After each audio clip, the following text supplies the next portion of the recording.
Satu pengajaran firman Allah yang pagi ini saya berikan judul hati yang tenang.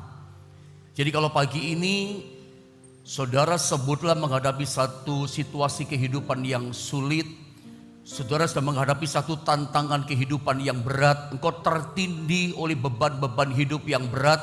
Pagi ini saya mau berkata kepada saudara, biarlah hati saudara tetap tenang.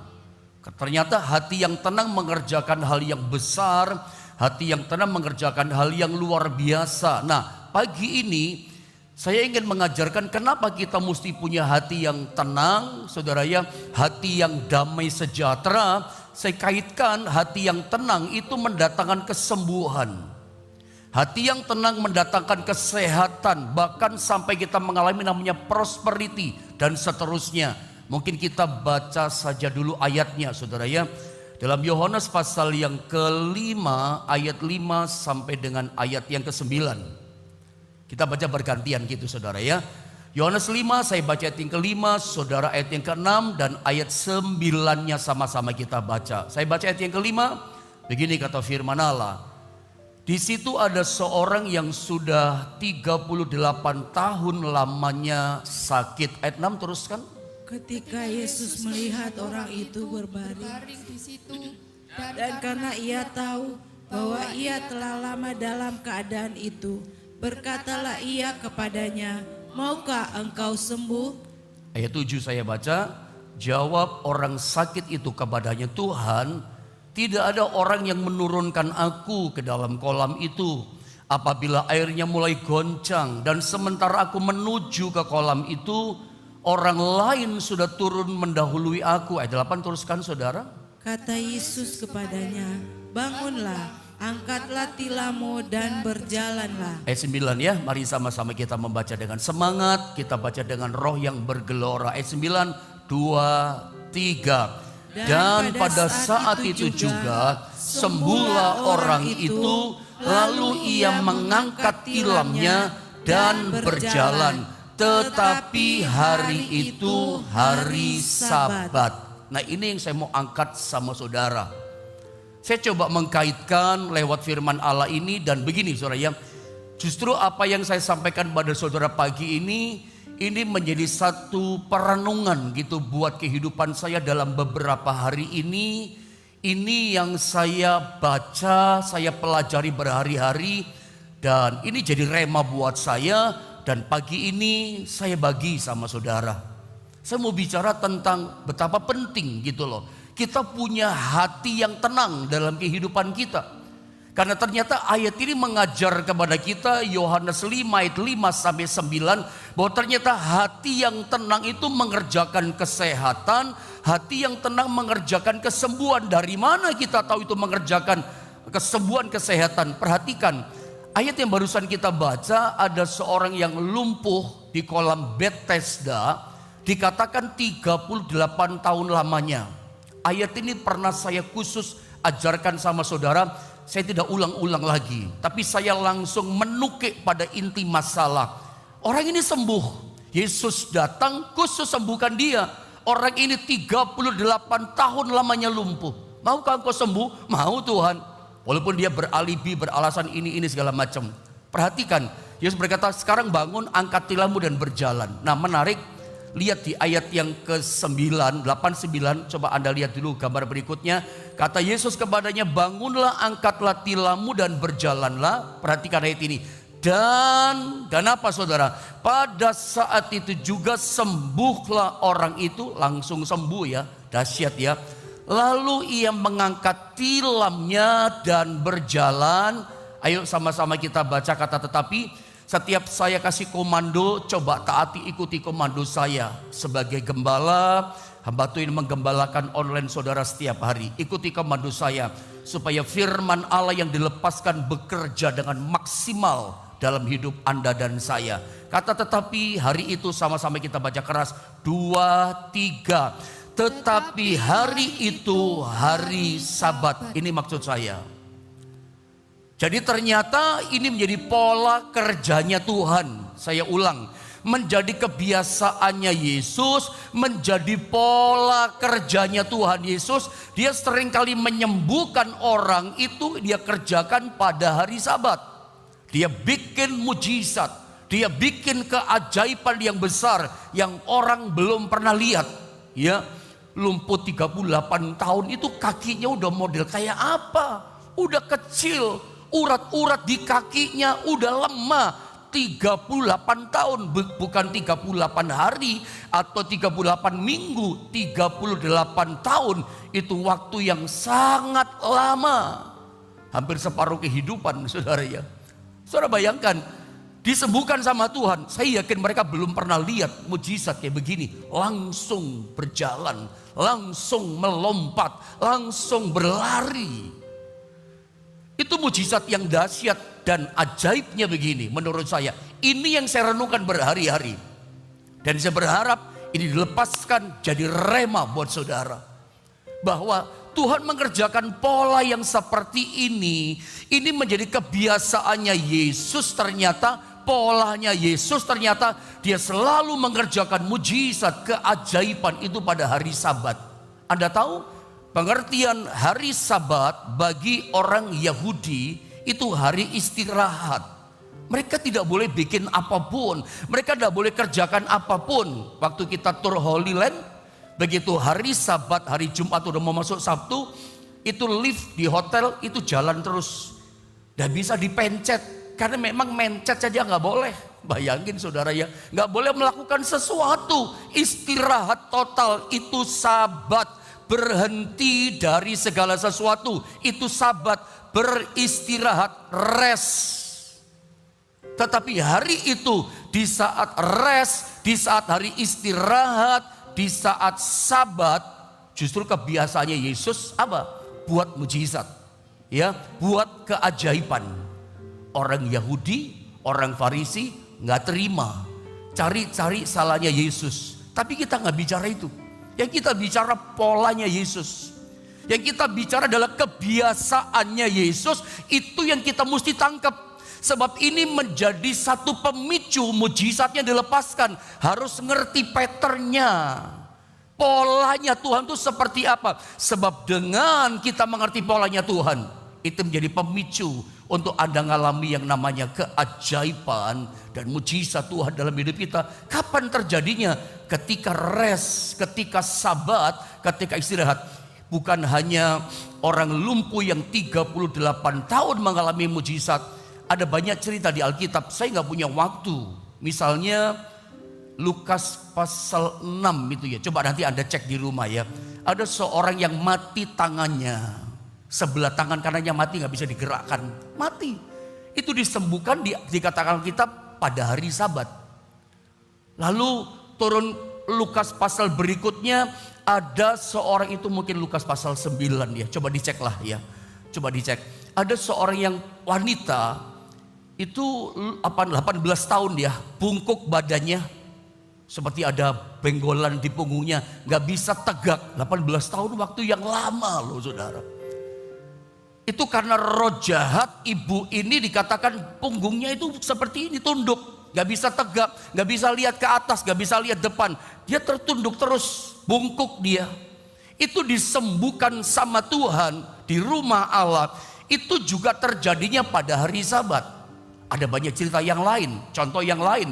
Dalam Injil Yohanes ada seorang yang diceritakan buta sejak lahirnya. Diperkirakan dia tidak punya bola mata. Yesus meludah ke tanah, Anda masih ingat cerita itu? Yesus meludah ke tanah, dia aduk tanah, dioleskan di kedua matanya. Sekarang Tuhan kasih perintah, basuh dirimu di kolam Siloam. Siloam artinya yang diutus. Dia basuh, balik sama Tuhan. Matanya sudah melek, matanya sudah melihat. Alkitab katakan, itu pun terjadi pada hari Sabat, pada hari istirahat, pada hari perhentian, pada waktu hari rest. Dan masih banyak kisah yang lain. Kalau kisah ini menunjukkan rentetan berkali-kali, kita tahu memang itu ternyata polanya sorga. Itu polanya Tuhan, itu caranya Tuhan, itu kebiasaannya Tuhan, memang begitu.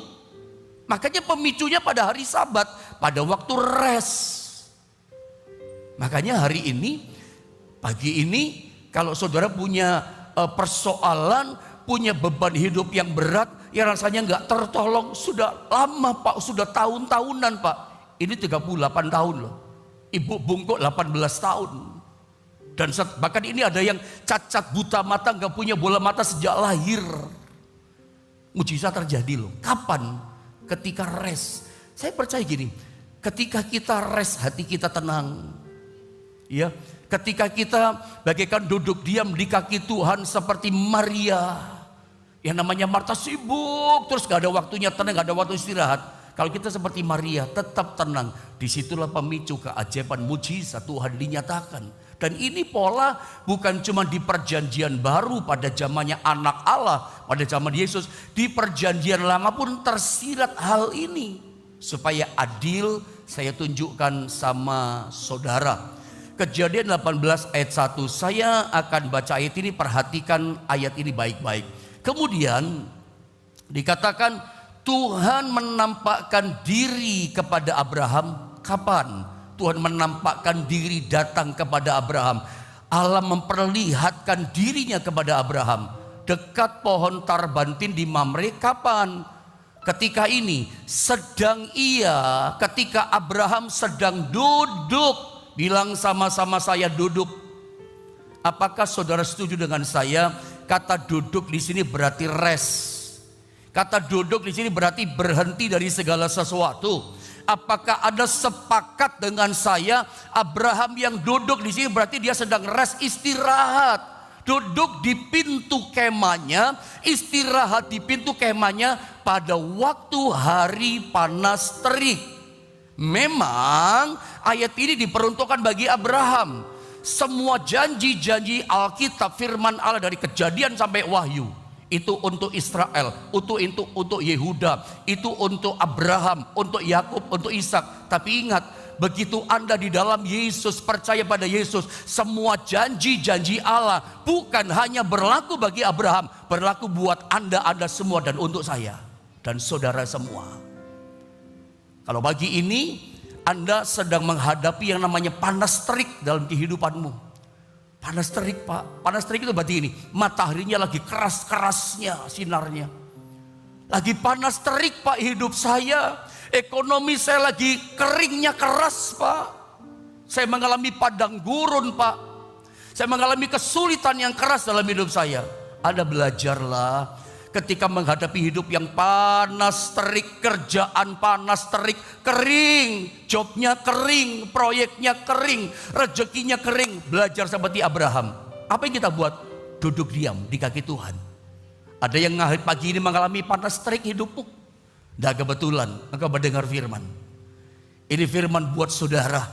Kalau engkau mengalami namanya panas terik, belajarlah seperti Abraham, duduk diam. Kalau Anda justru lakukan ini, lakukan itu, Tuhan yang rest. Tapi ketika Anda yang rest, Anda duduk diam di kakinya, Tuhan yang kerja buat saudara. Tuhan yang datang menampakkan diri kepada saudara. Tuhan yang datang memperlihatkan kuasanya kepada saudara. Sampai Anda terpesona. Dia memperlihatkan berkatnya. Dia memperlihatkan pertolongannya. Kapan kita bisa melihat pertolongannya? Ketika kita rest. Bagaikan Sabat pagi ini, kita pun bagaikan Sabat. Dalam satu hari 24 jam sebelum kita jalani segala sesuatu, kita Sabat di kaki Tuhan. Kita berhenti dari segala kesibukan, berhenti yang baik. Kalau mau berhenti di kaki Tuhan, berhentilah, jangan bikin apa-apa. Beristirahatlah, duduk diam di kaki Tuhan seperti Maria, seperti Abraham. Nanti segera Anda akan melihat Dia akan datang menampakkan diri kepada saudara. Justru kalau kitanya nggak bisa istirahat, kitanya nggak bisa diam di kaki Tuhan, punya masalah yang berat, Anda kayak Marta, sibuk tangani ini. Justru Tuhan yang rest, tapi waktu Anda rest, Dia yang bekerja, datang menolong kita. Saya berharap Anda bisa tangkap ini dengan baik. Ini polanya Tuhan, bukan cuma di perjanjian baru, supaya seimbang di perjanjian lama tersirat sama juga. Waktu diam, Dia bekerja. Waktu kita rest sabat di kaki Tuhan, dia malah memperlihatkan kuasanya kepada kita.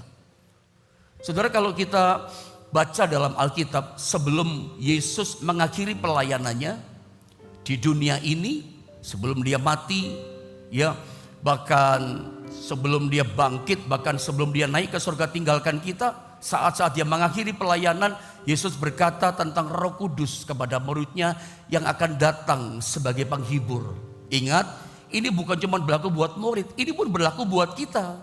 Semua firman Allah yang katakan itu berlaku buat Anda dan saya karena kita hidup di dalam Yesus.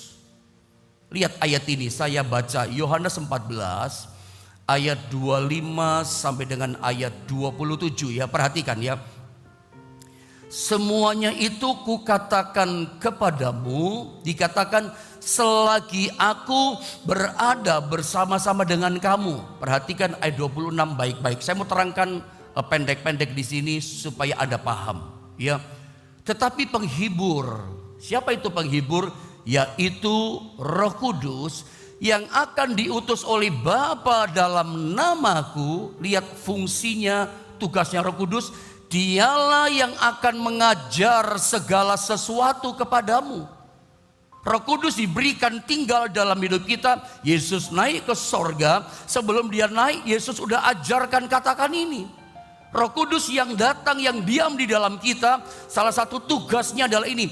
Dia mengajar kita dalam segala sesuatu. Mengajar segala sesuatu kepadamu dan akan mengingatkan kamu. Coba bilang sama-sama saya mengingatkan.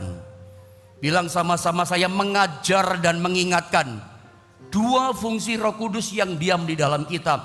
Mengajar kita dalam segala sesuatu dan mengingatkan kamu akan semua yang telah kukatakan kepadamu. Mengingatkan firman Allah yang telah kita dengar, yang telah diajarkan oleh Tuhan.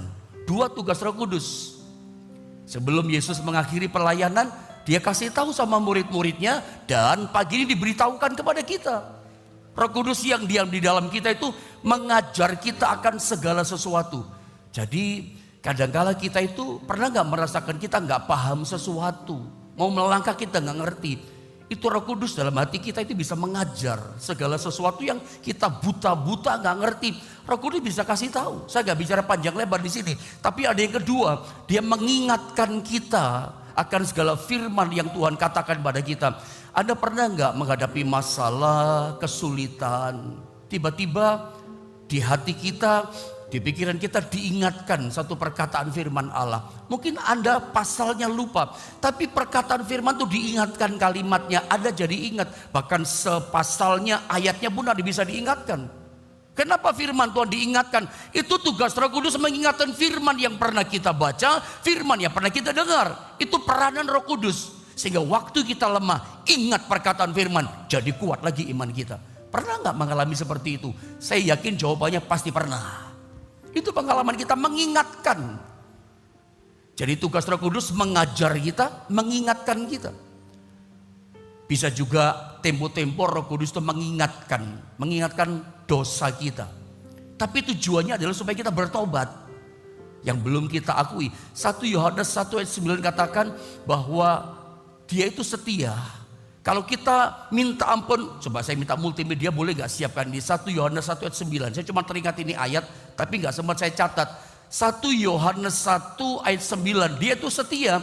Kalau kita minta ampun dosa kita, ya mau dosa kecil mau dosa besar. Nah ini dia ya, saya baca ya. Atau boleh sama-sama kita baca supaya dicelikkan mata rohani kita. 2, 3. Jika kita mengaku dosa kita, maka ia adalah setia dan adil, sehingga ia akan mengampuni segala dosa kita dan menyucikan kita dari segala kejahatan. Dia itu kalau kita minta ampun, dia mengampuni dosa kita, bahkan menyucikan. Menyucikan itu berarti dikembalikan suci dari segala kejahatan kita. Itu pekerjaan Roh Kudus mengingatkan kita. Berdosa ya minta ampun. Dia bukan pendakwa. Roh Kudus bukan setan, bukan iblis. Kalau iblis pendakwa, ingatin dosa, tapi supaya kita tertuduh. Lu dosanya gak diampuni, lu bejat, lu rusak, lu najis, lu gak layak terima mujizat. Beda loh. Roh Kudus ingatkan dosa kita, tujuannya bertobat. Ya, bahkan sesuatu yang kita mau buat, mau kita lakukan, Roh Kudus, jangan, diingatkan, itu dosa. Firman Allah katakan ini, itu gak boleh. Kita mau melangkah, Roh Kudus bisa ingatkan. Tetapi dosa yang di masa lalu pun yang kita belum minta ampun, Roh Kudus bisa ingatkan, tujuannya apa? Bertobat. Setan beda. Dia ingatkan salah kita di masa lalu yang sudah diampuni. Dia ingatkan kebejatan dosa kita yang lalu yang sudah ditebus sama darah Tuhan. Diingatin supaya apa? Supaya lemah iman kita. Supaya kita tertuduh, merasa bersalah. Supaya kita lemah imannya. Supaya kita gak ada kekuatan menghampiri tahta Tuhan. Supaya kita gak punya kekuatan berharap akan mujizat Tuhan. Itu senangannya setan. Dia pendakwah. Roh Kudus bukan pendakwa. Dia mengingatkan kita supaya bertobat. Supaya berkat Allah, kesembuhan dari Allah, mujizat daripada Allah mengalir kembali. Ya, yang tadinya stop, ya, yang tadinya berhenti, saudara ya, itu mengalir lagi. Karena dosa yang kita buat kalau kita nggak minta ampun, itu membuat shortcut, membuat sekat, nggak mengalir berkat Tuhan. Nah, senangnya setan begitu. Iya ya, aku merasa berdosa, dosa udah diampuni kok. Coba kita lihat kembali pada ayat 27 dengan cepat ya. Damai sejahtera, nah ini yang saya mau katakan. Damai sejahtera ku tinggalkan bagimu, ya. Damai sejahtera ku berikan kepadamu, dan apa yang ku berikan tidak seperti yang diberikan oleh dunia kepadamu. Janganlah gelisah dan gentar hatimu. Ini yang saya maksudkan tadi sebetulnya. Sebelum Yesus mengakhiri pelayanannya, dia kasih tahu sama murid-muridnya bahwa damainya nggak ikut dibawa Yesus naik ke sorga. Damai sejahtera ku tinggalkan bagimu, damai sejahtera ku berikan kepadamu. Itu sebelum dia naik ke sorga, dia udah kasih tahu. Ini pelayanan saat-saat terakhir. Saya coba terangkan tentang damai sejahtera dulu supaya melandas. Damai sejahtera itu dalam bahasa Ibrani dipakai kata shalom. Kenapa saya pakai bahasa Ibrani walaupun kita ngerti dalam terjemahan Yohanes ini kan perjanjian baru. Ini kan bahasa Yunani sebetulnya. Tapi ingat, Yesus waktu itu waktu berbicara bukan pakai bahasa Yunani. Yesus orang Yahudi. Dia bicaranya pakai bahasa Ibrani waktu itu. Perjanjian baru di teksnya ditulis bahasa Yunani. Tapi kenyataannya yang terjadi pada masa itu realitanya, waktu dia ngomong itu pakai bahasa Ibrani, tepatnya bahasa Aram, bahasa sehari-hari. Tapi itu bahasa Ibrani. Damai sejahtera dari kata shalom, yang artinya adalah health, kesembuhan, kesehatan. Yang artinya adalah prosperity, kemakmuran, berkat-berkat Tuhan. Yang artinya adalah peace of mind, hati yang tenang, damai sejahtera.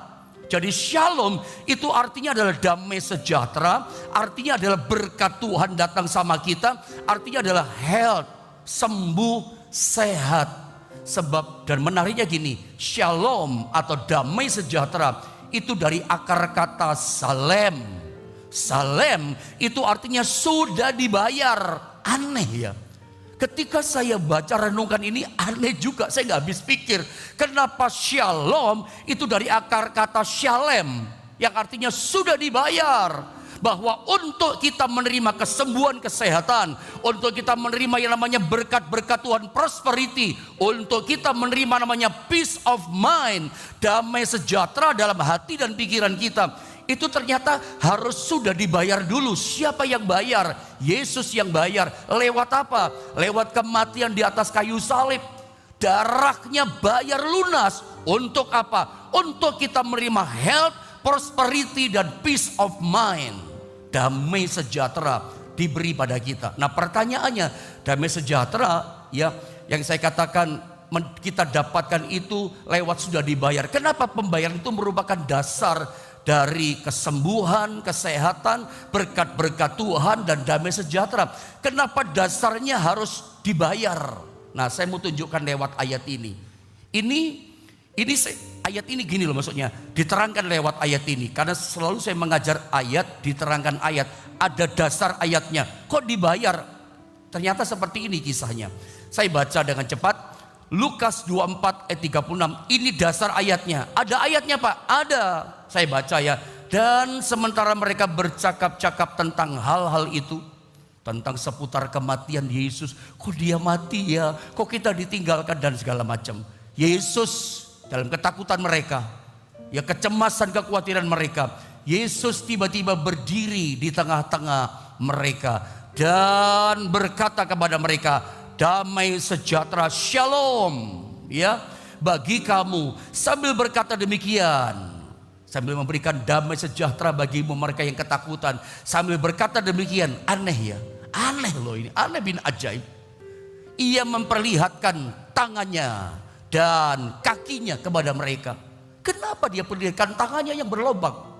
Kenapa dia tunjukkan kakinya yang berlobang? Ingat, damai sejahtera bagi kamu itu dari kata shalom aleichem. Ya, kenapa sudah dibayar? Coba next dengan cepat saudara ya. Kenapa dia tunjukkan tangannya?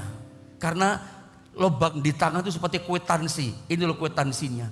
Ini loh tanda jadinya, tanda pembayarannya. Darahku udah dicurahkan. Ya, udah aku bayar, makanya damai sejahtera aku berikan padamu. Ini dasar ayatnya, Kolose pasal 2 dengan cepat 13-14 saya baca.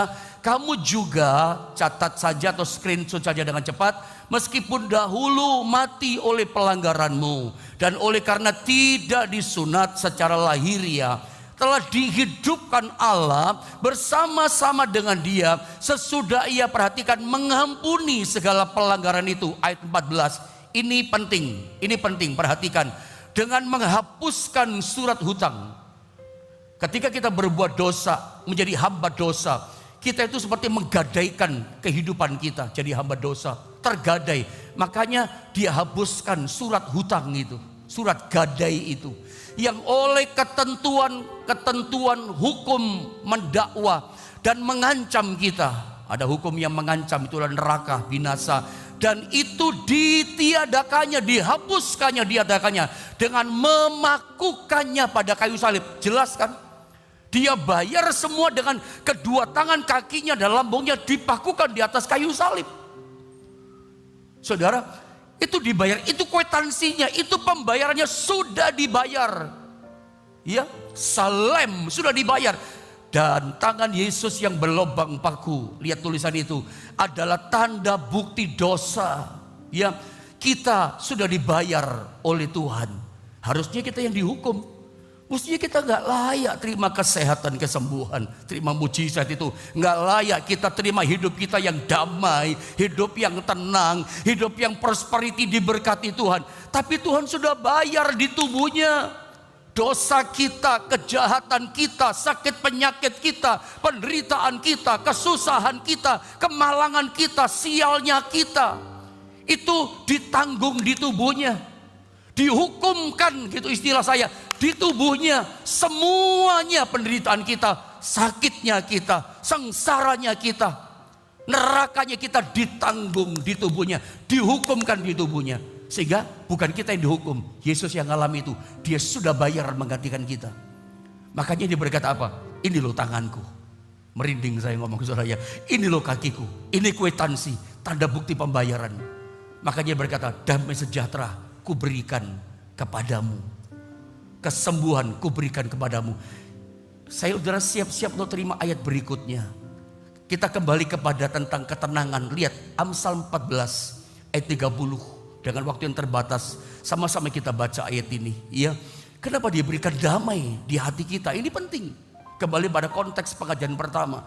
Sama-sama kita baca dong. Amsal 14 ayat 30, 1, 2, dan 3. Hati yang tenang menyegarkan tubuh, tetapi iri hati membusukkan tulang. Kita kembali kepada konteks tema kita, hati yang tenang. Dia berikan damai kepada kita. Dia berikan shalom, damai sejahtera. Damai sejahtera bicara ketenangan. Dan ayat ini ternyata berkata ini, hati yang tenang, ya, hati yang damai sejahtera. Dikatakan apa? Menyegarkan tubuh. Kalau tubuh kita segar, ya tubuh kita jadi sehat. Tubuh kita sehat, tubuh kita segar, ya kita jadi umur panjang. Anda dapat sesuatu gak pagi ini? Betapa pentingnya kita hidup dalam damai sejahtera. Pagi ini kalau saudara lagi mengalami namanya ketakutan, kecemasan, mengalami hatimu risau, hatimu gelisah, Coba masuk Sabat, duduk diam di kaki Tuhan. Tenangkan hatimu, diam di kaki Tuhan. Waktu damainya datang, duduk di kaki Tuhan. Alkitab katakan apa? Itu menyegarkan tubuh kita. Saya percaya tiap kali kita duduk diam tenang seperti ini, tubuh kita jadi segar. Ya, tubuh kita jadi sehat. Makanya saya gak heran, ada banyak chatting-chatting yang masuk kepada saya. Saya ini Pak, kalau ikut doa pagi rasanya seger, tubuh ini sehat. Oh, saya percaya itu. Karena ayat ini yang berkata, firman ini, pegang ini ayat. Hati yang tenang, hati yang damai, hati yang sejahtera, bukan takut, bukan cemas, saudara, yang menyegarkan tubuh. Jadi umur panjang, saudara, jadi sehat, saudara. Anda tahu rahasia kesembuhan saudara? Kembali kepada rahasia hati. Hatimu tenang atau tidak? Hatimu damai atau tidak? Saya pernah baca salah satu buku, artikel, maksud saya bukan buku, artikel di Google. Itu kayaknya catatan dari Geographic Channel itu ya, acara-acara TV itu. Ada satu survei, lembaga survei dari scientist. Dalam artikel itu tentang The Secret of Long Life, rahasia panjang umur panjang. Dan para saintis itu mensurvei orang-orang yang ada di Jepang, di Okinawa. Diselidiki, disurvei, singkat kata begini ya. Dari 1,4 juta penduduk di Okinawa, itu ternyata 740 itu centenarian dari 1,4 juta orang. Centenarian Anda tahu artinya ya, orang-orang yang umurnya 100 tahun ke atas. Jadi kalau masih umur 70 tahun, itu berarti belum tua di sana ya. Karena rata-rata 740 orang dari 1,4 juta orang itu umurnya itu 100 tahun ke atas. 80 tahun ribuan banyak orang, banyak banget yang umur 80 tahun ya. Nah, ternyata mereka itu punya cara kenapa mereka panjang umur sampai 100 tahun lebih. Itu bukan cuma duduk di kursi roda loh, maafkan saya saudara ya. Bukan cuma diam di tempat tidur gak bisa bikin apa. Enggak, aktivitas, bersosialisasi, masih kerjakan ini, kerjakan itu, masih macam-macam mereka buat. Masih sehat, 100 tahun ke atas di orang-orang Okinawa. Anda yang pernah jalan-jalan ke Okinawa, yang karena berkat Tuhan Anda pernah ke sana, betul kan yang Anda lihat? Saya belum pernah, tapi saya baca artikel. Tapi kalau Anda punya berkat, coba lihat. 100 tahun ke atas. Mereka punya rahasia hidup panjang umur, long life. Rahasianya apa? Mereka punya cara makan yang namanya Hera Hachibu. Hera Hachibu itu begini, 80% kenyang. Maksudnya gini, kalau makan mereka merasa 80% perutnya udah kenyang, mereka stop. Nah, beda sama kita orang Indonesia, beda sama kita orang-orang muda gitu ya. Udah 150% kenyang, terus masih makan sampai sak leher kenyangnya saudara ya. Makanya gak panjang umur kan, gara-gara makanan juga enak dimakan, tapi gak menyehatkan tubuh. Mereka punya rahasia Hera Hachibu. 80% kenyang, mereka stop. Ada satu lagi, para saintis membuat survei, kasih pertanyaan-pertanyaan, diciptakan satu situasional yang membuat mereka cemas, lalu khawatir, gelisah. Tapi selalu orang-orang tua ini berkata begini, don't worry, it will work. Mereka bilang, gak usah khawatir, semuanya akan berjalan dengan baik. Gak bilang, gak cemas, gak takut.